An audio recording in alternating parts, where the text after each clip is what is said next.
Good afternoon. Thank you for staying, for stay tuned. Nice to see you all. Jasmine is getting out of her wardrobe, so it's taking a little while. Oh, there you are. Welcome. Thank you. Is this on? Oh, there it is. Yes. So, what did you think of her performance? Wasn't it incredible? Thank you. And what's so incredible is that that was her first time doing it. Mm-hmm. Yeah. Yes. Yeah. And my debut with the Fresno And your Symphony. debut Yeah. with the Fresno Philharmonic. So we're thrilled that you came here all the way from, where's your home base? Macon, Georgia. Macon, Georgia. Yeah. Yes. So it's so funny because when we discovered that, my son went to school in a conservatory in Macon, Georgia. And so we have this connection. Yeah. And then last night after the concert, there was an audience member Who has a daughter that lives in Macon, of Right, all so- places. Yeah. So lots of connections. Yeah, definitely. So we're thrilled that you did this Mahler with us. And I just want to talk a little bit about your background as an opera singer and your career up to now. I mean, you're very, very busy. She was just saying last night, like, I have 3 weeks off or 4 weeks off. I can't believe it. So tell us a little bit about, like, you're going to Baltimore to sing Carmina Burana next. Mm-hmm. Yes. And you just came back from doing an opera. Yeah, so I sang Frasquina and Carmen in Barcelona at the Liceo. And so that was, it's my second international experience. So definitely, like, my first one was Opera North in the UK doing Gilda and Rigoletto. But the second one was in Spain. So it was an incredible, incredible experience, and I spent 7 weeks in Barcelona, and I did not want to come back to America. But I'm glad that I did, and I hope to definitely be back there in the future. It's such an incredible country, and it was very easy to fall in love with the city there, especially in New Year's and Christmas. So. Right. Yeah. And so tell us about the rest of your season. You're going to Baltimore Symphony. Yeah, and so what are you doing? Virginia Symphony and Baltimore Symphony. I'm doing the Carmina Burana, the soprano solos. And then after that, I will be singing with Symphoria Symphony. Also before that, I'll be with Nashville Opera, making my debut singing Pamina in the Magic Flute. And then for the summer, I will be in Colorado singing Mabel and the Pirates of Penzance. So that's going to be super fun to do some Gilbert and Sullivan. And then after that, I'll be singing Juliet in Romeo and Juliet at Minnesota Opera. And then following that, I have some other concerts in Fort Worth. And then after that, I believe Florida Grand Opera, doing Adina. And then I'll be also making, that's a company debut. And then also my debut at the Lyric Opera Chicago and The Listeners with Ms. Mazzoli. So. Wow, Yeah. Congratulations. Thank you. Wow. So we're thrilled that you just stopped by Fresno Yeah. to sing Mahler with us. Yeah, it's been a treat, seriously. It's been a gift to me to be here and sing this music, seriously. Oh, well, we loved having you this week. And I just think that last movement is so incredible. Yeah. But you had to sit through 20 minutes of the same movement. Can you tell us a little bit of your experience just sitting in the orchestra? And I'm sure you do that a lot, where you're... Yes and no.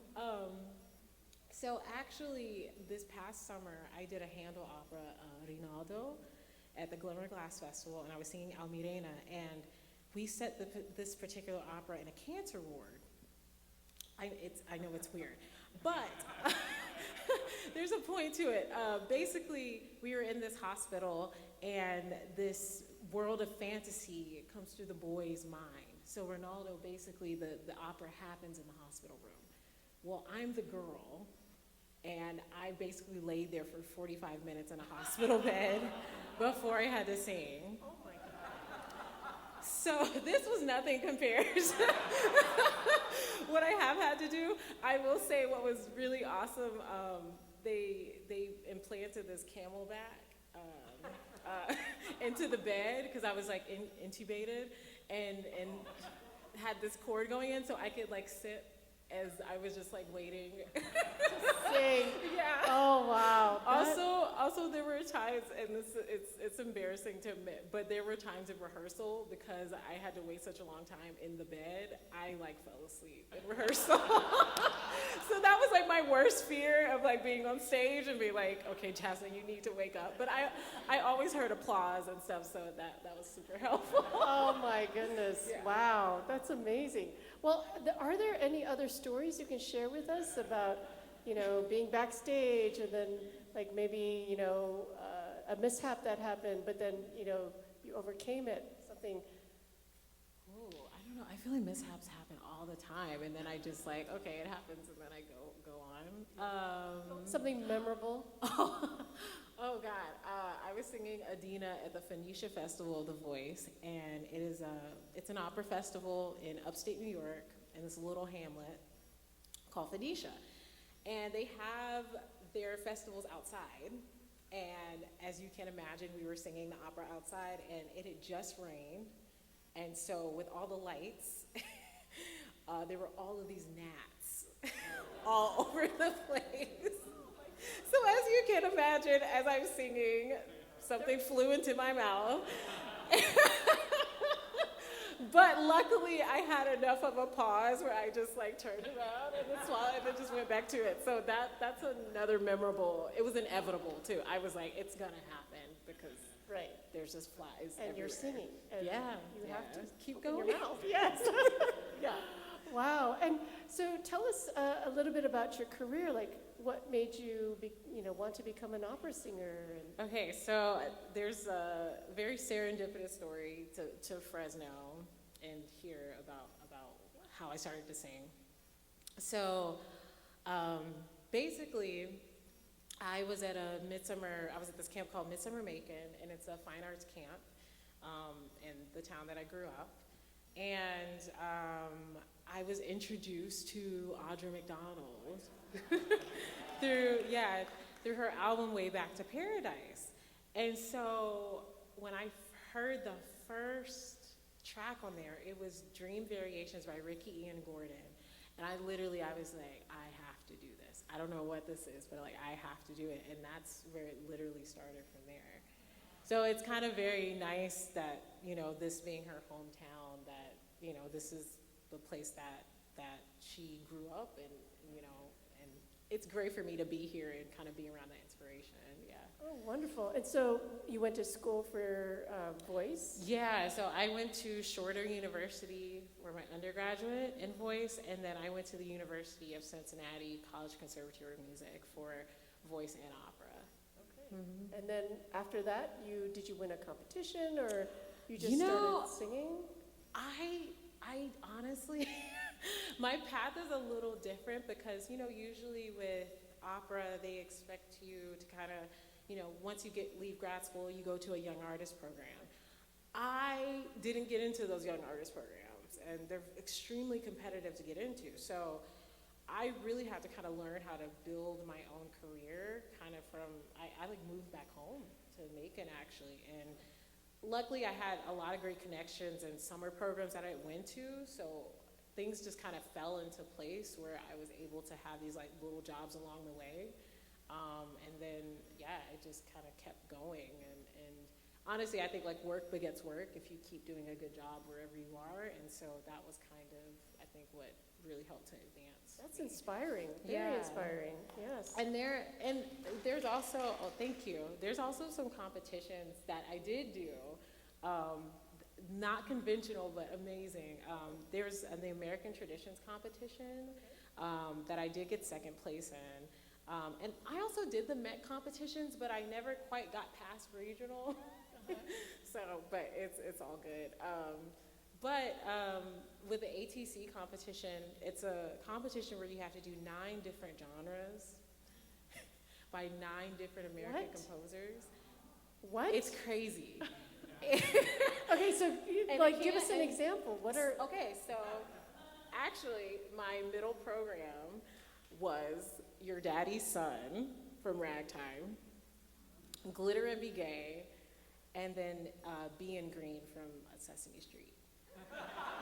Yeah. So it's the craziest, like, yeah. And then, like, you can even have a jazz singer, and actually the gold medalist was a jazz singer.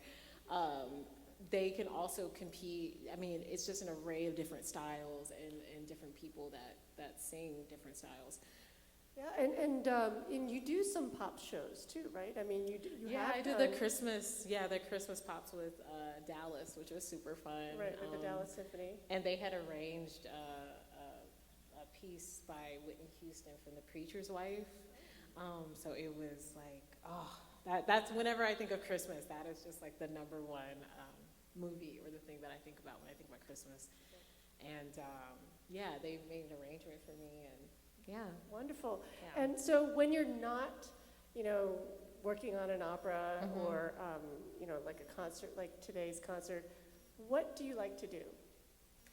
I honestly just love to be at home and watch Netflix. I will say I've been doing Pure Barre. What is Pure Barre? It's like bar workouts. Okay. So I have signed up for that. So then the 3 weeks that I'm home, I will be doing that while I'm home. And cooking, spending time with my family and my husband, and but I love Netflix. And is your husband a musician? No, he's not. He's Okay. not. He's a muggle, so he's a normal person. But yeah. Seriously, whatever I can catch up on, and actually I've had a little more time to read, so I've been super excited about that, and audiobooks, including also physical books. So Great. Yeah. Well, do we have any questions from the audience for Jasmine and I? Opening up the floor for any questions. Yes. What's a muggle? So, in Harry Potter, the normal people are called muggles, while everyone else is a wizard. So, yeah, he's not a musician, but he's incredibly awesome and supportive. And actually what's nice is he works remotely sometimes, so he can travel with me. He couldn't do it this time, but for instance, in Barcelona, he was able to be with me the entire time, so that was incredible. Great. Any other questions? Yes, Mas. Mm-hmm. So for me, particularly in this piece, I was seeing things. And so what's beautiful about the piece that I sung, it comes from a child's perspective of being in heaven. And one point I'd like to make, and I talked about it in the interview earlier this week, but Mahler has the collection of songs called the Das Knaben Wunderhorn. And there's a particular song when it's done as a piano set that comes preceding the one that I did today. And it's about this boy asking for bread from his mother. And he asks repeatedly over and over and over again. And she's like, I have to go harvest the bread. And then once I harvest the bread, then we can make the bread. It gets to the point where she gets to making the bread and the boy dies. And so I think this is a beautiful way that Mahler tried to connect the folk songs of having the boy wake up in heaven. Yeah.